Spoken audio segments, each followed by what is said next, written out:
Hi, I'm Rob Cosman. Welcome to my shop. One of the things I like most about woodworking is box making.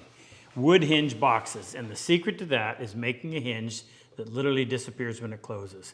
I'm going to show you the jig I make so you can cut that and have it seamless. Stay with us. I'm Rob Cosman and welcome to my shop. We make it our job to help take your woodworking to the next level. If you're new and you haven't subscribed, please do so. Hit the notification bell so you'll receive alerts when we release a new video. And anytime we use a special tool, we'll always leave a description down below. All right, let's get to work. So the secret, or the basis of the wood hinge, is a dowel made out of the same species of wood, sitting in a round groove on both the bottom and the top, cut into pieces, and then put back together, having had a hole drilled into the end of each piece and a little steel pin in between each juncture. Now, I'll leave a link below on doing the entire process, but what I want to show you is the jig that I made allows you to cut the dowel with minimal loss so that when you put it back together, the grain lines up and you can't really tell where one piece stops and one piece starts. That's the fun of it. Now, I've done that jig.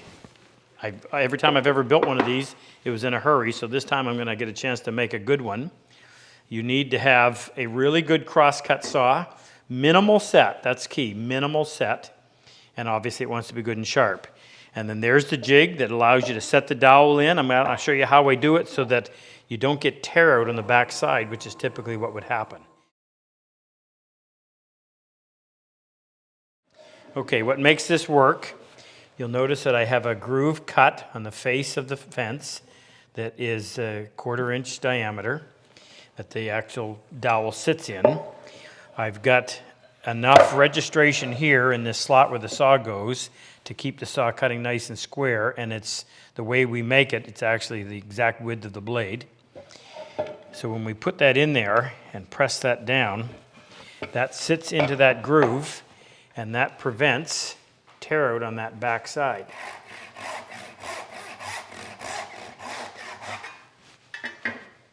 So that's what we want, a nice clean cut. I'm using a piece of 1/2 inch MDF for the base. I've got a piece of 1/2 inch pine. By the way, this is 8 by 12. And the front cleat is 12 by 1.25 inch by 1/2 inch pine. So we'll glue that to the underside, and that's what will hold the front edge of your bench so that when you're sawing, it keeps this in place. And then our fence is going to be a piece of maple. Now this is 3/4 by 12 by 2.25.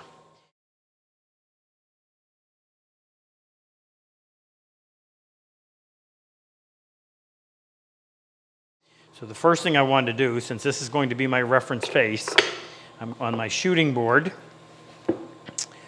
I'm going to make that front edge straight, smooth, and we'll verify that it ends up being square.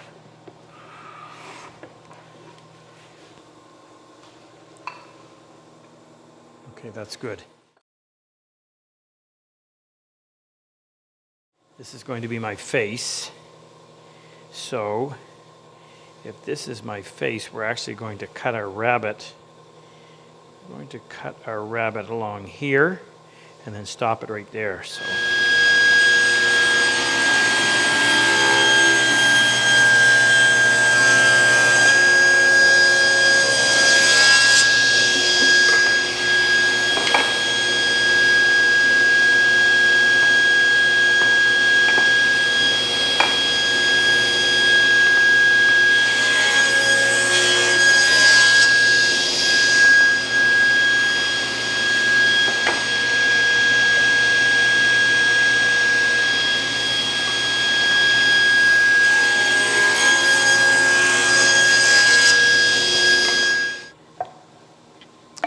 Okay, so that's how our piece will sit on there.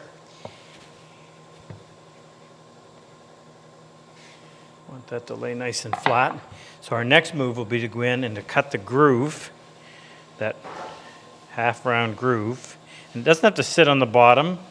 I can actually hold it up off the bottom a little bit. but just as long as it's nice and straight. And we want it up off the bottom because we want to be able to capture at least halfway around the piece of dowel. Okay, I've got a small Colt router that's mounted in a base of 1/2 inch MDF. This is a 1/4 inch core box bit, so it cuts a half around. And I've got the fence set, so there's where I'm cutting. And I'm cutting probably just a little bit more than halfway. And I may do this in a couple of stages simply because it's hard for that bit to cut through a hard material like that, simply because it's all about rim speed, and when you're cutting in the middle, that's not spinning very fast.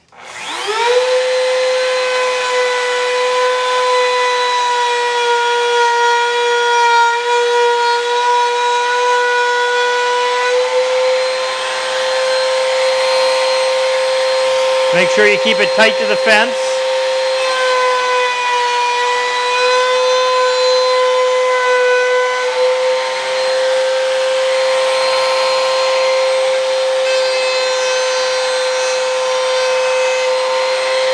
One more time.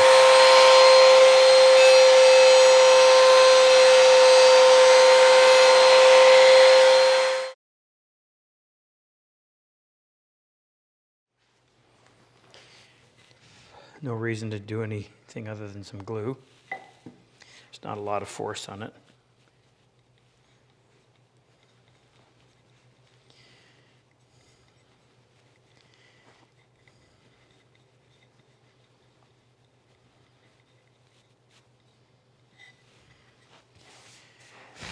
We'll flush up the ends after.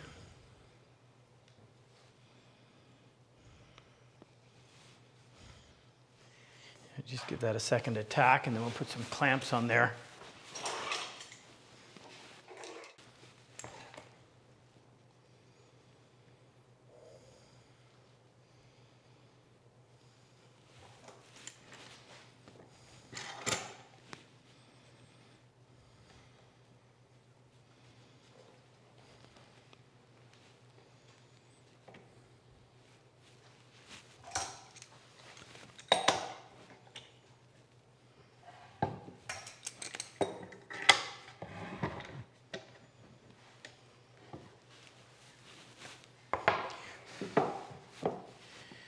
Okay, now decide where we're going to cut this, and we'll just simply go ahead and cut this at that spot. And then we've got to shoot it on our shooting board to line everything up. Now I want to have enough material on this side so that I can mark in there various lengths. So right about there is probably good. We do that on a chop saw.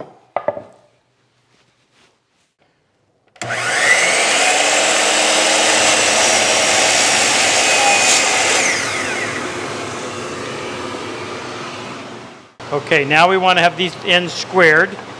We'll just identify them so we put it back together the same way. Now I'm going to shoot across the end, but I've got to allow for what's going to happen back here. So I'll flip this over. Blade's out too far. Cut a little bit of a chamfer on there.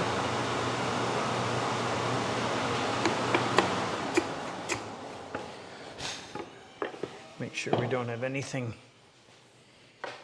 debris on the shooting board.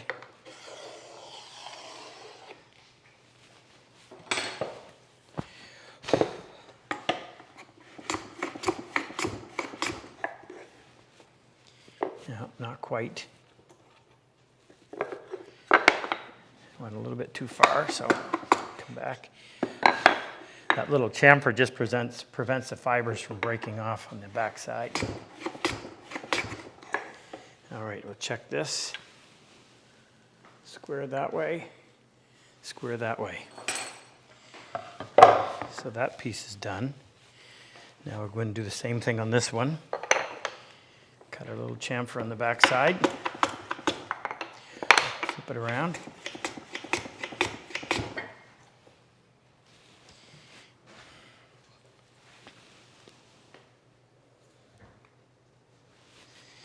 Okay.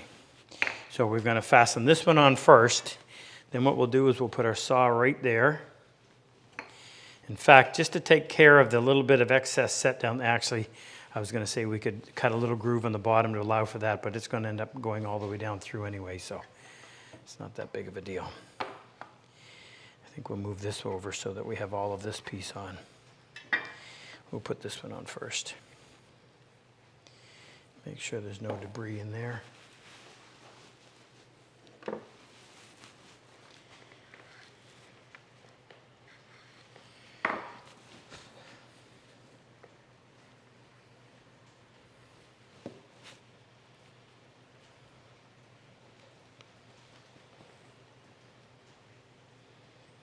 No, I'm going to hold back on there. I don't want glue squeeze out coming into that corner, and I don't want glue squeeze out on the front. Now I'm going to hold that for a minute and let it tack, and then I'll put a clamp or two on there before we put our saw in the middle and then bring our other piece on and do the same thing with it. Okay, I put a clamp on this way as well to keep that rabbet that we put nice and tight. And then I'll put a little bit extra pressure on there, and that should hold that exactly where we want it. Now we'll give that 20 minutes to dry before we add the next piece. Okay, this is dry. I had a little bit of glue I had to scrape out of there. Now I need to go in and shoot the end of this so that it matches up. Actually, I already did, and it does. So all we need to do now is squeeze the saw in between and glue that in place.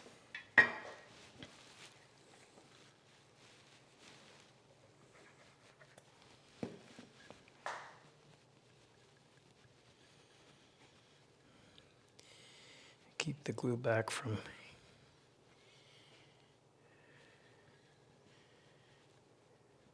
front edge.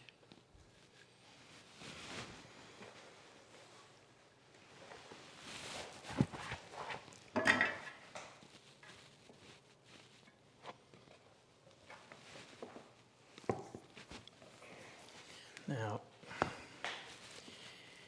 I want to do two things. I want to squeeze it this way, and I want to squeeze it that way, so I'll get a couple of clamps that are long enough.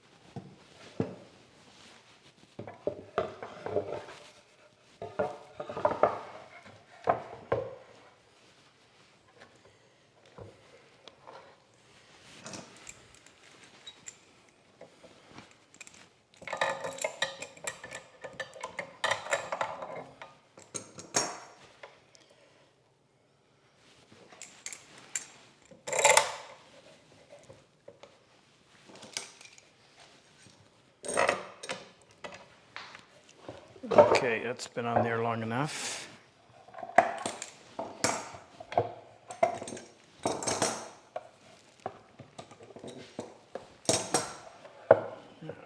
That saw blade out.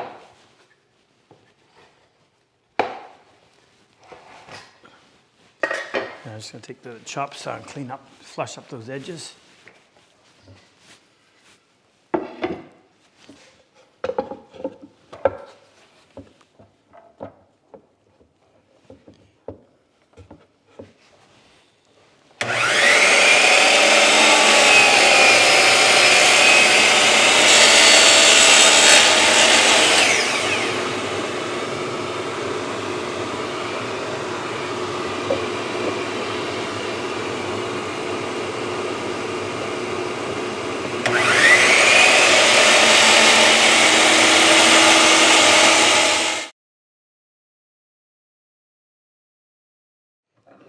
Just flush this up.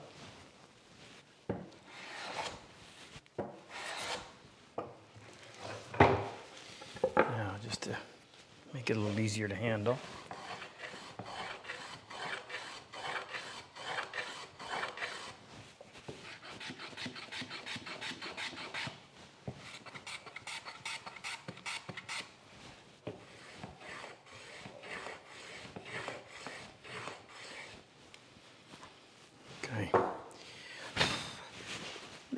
Let's try it out.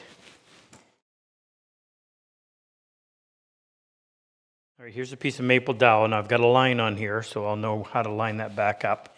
So when you put it in place, make sure that you sink it back into the bottom of the groove so that the cut is well supported on the back side. Get that in there.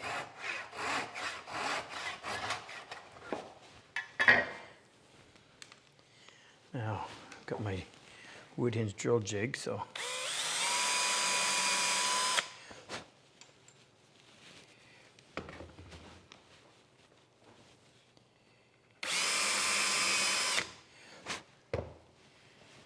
take a piece of 1/16 inch welding rod, sink that right to the bottom, and snip it off. Put those together. And what we want is a nice clean joint. Minimal amount of material removed, so when we put that into a box and then flush it off, it should disappear. Grain lines run right together. You're only missing 24 thousandths of an inch, which is the saw curve. So there you go. If you like my work, if you like my style of teaching, click on any one of these videos to help take your woodworking to the next level. And I've always said, better tools make it a whole lot easier. If you click on the icon with the plane and the chisel, it'll take you to our website, introduce you to all of our tools, and also talk to you about our online and in-person workshops. Good luck in your woodwork.